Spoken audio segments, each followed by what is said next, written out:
બોલીએ ગણપતિ મહારાજની જય. કૃષ્ણ કનૈયા લાલ કી જય. શ્રીમદ ભગવદ્ ગીતા ચોથા અધ્યાયનો સારાંશ. ભગવાન શ્રી કૃષ્ણએ અર્જુનને કહ્યું, મેં સૂર્યને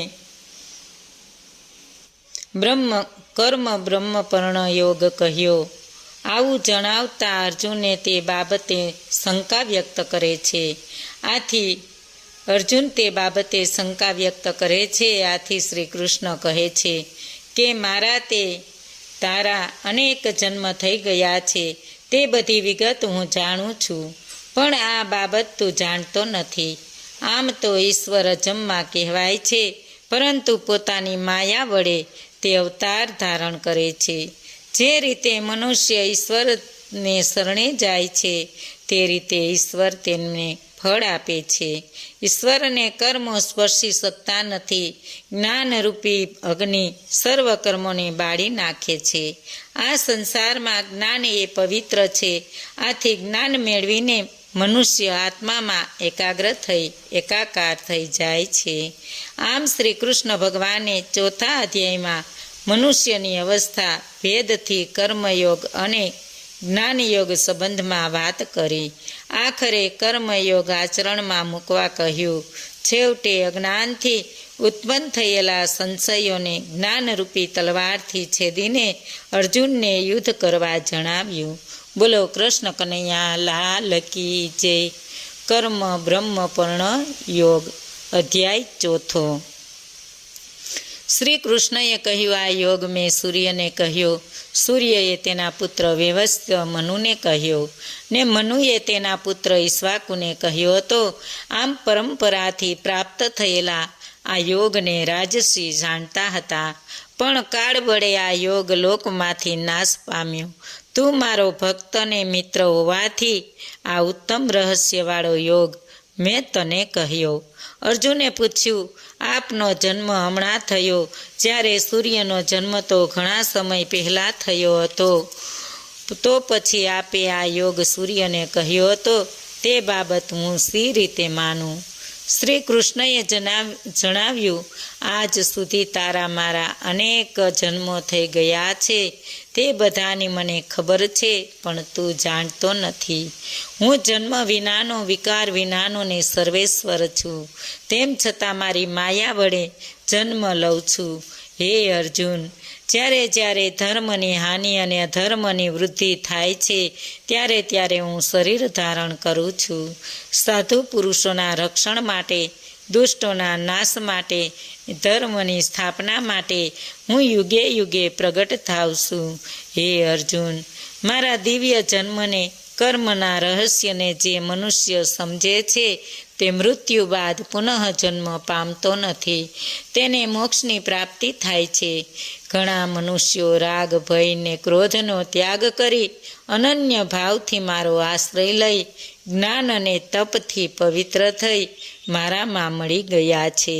જે સકામ છે, નિષ્કામ ભાવથી મારું ભજન કરે છે, તેને તેવા ભાવથી હું ફળ આપું છું.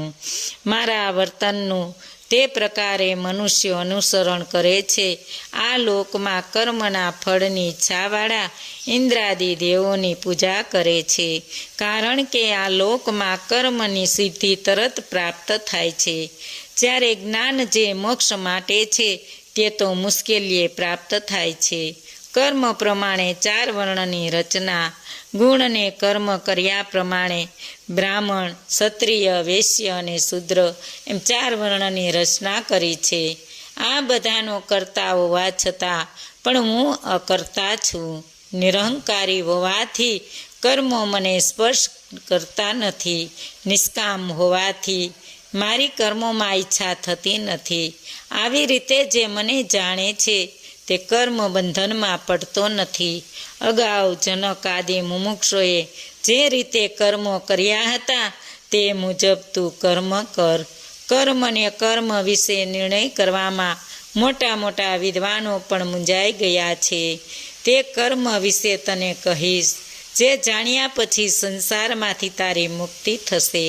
કર્મ ને વિકર્મનું રહસ્ય જાણવાની જરૂર છે.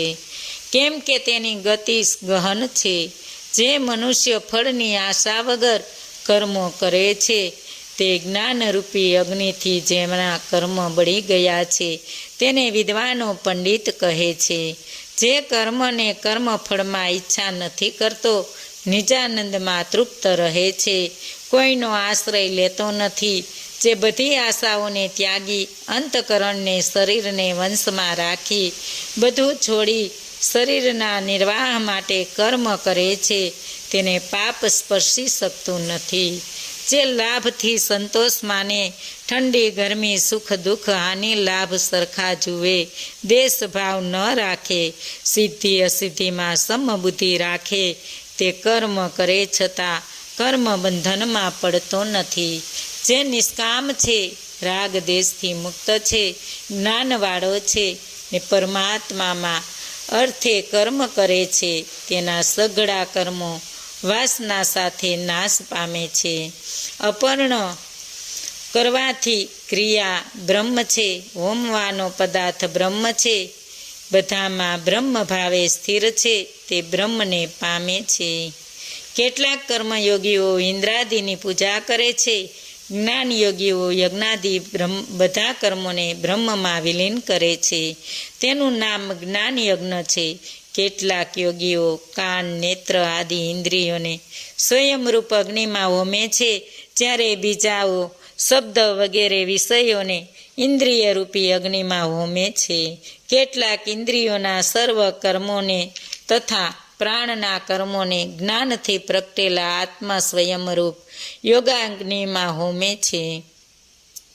કેટલાક યોગીઓ દ્રવ્ય યજ્ઞ કરનાર, તપ યજ્ઞ કરનાર, યોગ યજ્ઞ કરનાર ને સ્વાધ્યાય યજ્ઞ કરનાર હોય છે.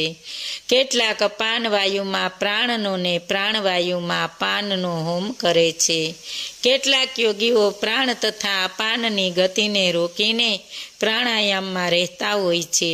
વળી કેટલાક આહાર ઓછો કરી પોતાના પ્રાણને વિશ્વના પ્રાણોમાં હોમે છે.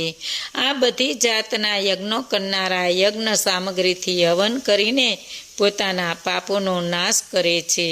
જે લોકો યજ્ઞ કરીને બાકી વધેલા અન્નનું ભોજન કરે છે તે સનાતન બ્રહ્મને મેળવે છે.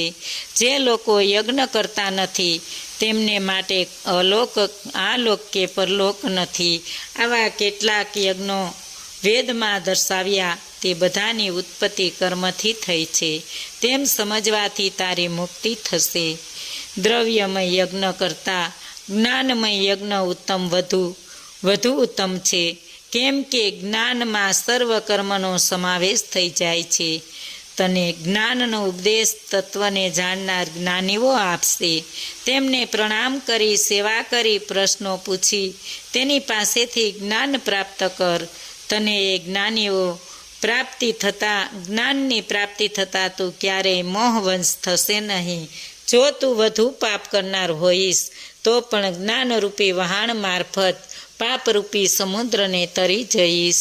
જેમ સળગતો અગ્નિ લાકડાને બાળે છે તેમ આત્મા જ્ઞાનરૂપી અગ્નિ પ્રારબ્ધ કર્મ સિવાયના બધા સંચિતને ક્રિયમાણ કર્મનો નાશ કરે છે. ગુરુના ઉપદેશથી તેમના પર શ્રદ્ધા રાખનાર જ્ઞાન પ્રાપ્તિ માટે તત્પર અને જીતેન્દ્રિય મનુષ્યને આ જ્ઞાન પ્રાપ્ત થાય છે. આ માટે તેને કર્મયોગ કરવા જોઈએ. આ જ્ઞાન લાભ થતાં તે મોક્ષ પ્રાપ્ત કરી શકે છે.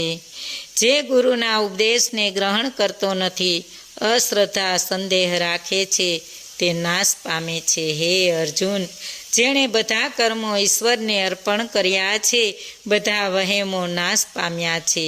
એવા આત્મનિષ્ઠ મનુષ્યને કર્મો બંધનમાં નાખી શકતા નથી. માટે હે અર્જુન, તેથી તારા હૃદયમાં અજ્ઞાનથી ઉત્પન્ન થયેલા સંશયોને જ્ઞાનરૂપી તલવારથી કાપી નાખીને યુદ્ધ કરવા તૈયાર થા. ઇતિ શ્રીમદ ભગવદ્ ગીતામાં શ્રી કૃષ્ણ અર્જુન વચ્ચે થયેલ સંવાદમાં ધર્મ બ્રહ્મ પરણા યોગ નામનો 4થો અધ્યાય સંપૂર્ણ. બોલો કૃષ્ણ કનૈયા લાલ કી જય.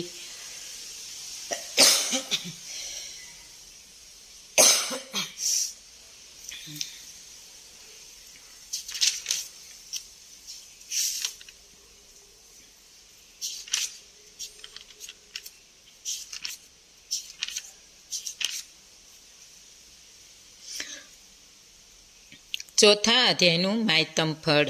પાર્વતીજીએ શંકર ભગવાનને ને લક્ષ્મીજીએ વિષ્ણુ ભગવાનને કહ્યું, હે પ્રભુ, હવે આપ અમને ચોથા અધ્યાયનું માયતમને તેના ફળ વિશે જણાવો. આથી કરીને શંકર ભગવાને પાર્વતીજીને ને વિષ્ણુ ભગવાને લક્ષ્મીજીને આ મુજબની કથા કહી સંભળાવી. કાશીમાં દેવદત્ત નામનો એક બ્રાહ્મણ રહેતો હતો. એક દિવસ તે વેદ વ્યાસના દર્શન કરવા ગંગા પાર કરીને રામનગર ગયો. ત્યાં જઈ કૂવામાંથી પાણી કાઢી તેણે નાહી ધોઈ સંધ્યા પૂજા કરી. આ કૂવાની પાસે બોરડીના 2 વૃક્ષો હતા. તેની નીચે બેસી તેણે ગીતાના ચોથા અધ્યાયનો પાઠ કર્યો. પછી જમી થોડો આરામ કરી પોતાના રહેઠાણે આવ્યો. દેવદત્ત ગયા પછી આ બંને વૃક્ષો પડી ગયા. બંનેએ વૃક્ષ યોનિમાંથી મુક્ત થઈને કાશીના એક બ્રાહ્મણને ત્યાં કન્યાઓ રૂપે જન્મ લીધો. વર્ષો પછી પેલી કન્યાઓએ દેવદત્તને જોયો ને સાથે પોતાના ગત જન્મનું સ્મરણ થઈ આવ્યું. પેલી કન્યાઓએ દેવદત્તને કહ્યું કે આપ વૃક્ષ યોનિમાંથી અમારો ઉદ્ધાર કરી મનુષ્ય અવતાર પ્રાપ્ત કરવામાં સહાયક બન્યા છો. તેમણે આ સાંભળી આશ્રય થશે. પણ એક સમયે રામનગરમાં આપે વૃક્ષ નીચે બેસી ગીતાજીના ચોથા અધ્યાયનો પાઠ કરવાથી અમારો ઉદ્ધાર થઈ અમને આ જન્મ મળ્યો છે. અમને પુનઃ જન્મનું સ્મરણ થતાં તમને આ વાત જણાવી. તમને એ અગાઉના અવતારની વિગત પણ જણાવીએ. અમે અગાઉના અવતારમાં અપ્સરાઓ હતી. ગોદાવરીના કિનારે છિન્નપાપ નામના સ્થાનમાં સત્યતપા નામના ઋષિ તપસ્યા કરતા હતા. તેમની તપસ્યાથી ગભરાયેલા ઇન્દ્રે અમને તેમનો તપોભંગ કરવા મોકલી. ઇન્દ્રની આજ્ઞા થતાં અમે સત્યતપા ઋષિના આશ્રમે આવીને તેમનો તપોભંગ કરવા અનેકવિધિ પ્રયત્નો કર્યા. તપસ્વી ધ્યાનભંગ થતાં ગુસ્સામાંથી તેમને અમને બોરડીના વૃક્ષ થવાનો શાપ આપ્યો.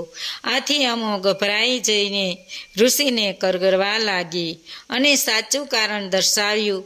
ઋષિને દયા આવી અને તેમને અમને કહેલ કે તમો ગીતાજીનો ચોથો અધ્યાય સાંભળશો એટલે તમારો ઉદ્ધાર થશે.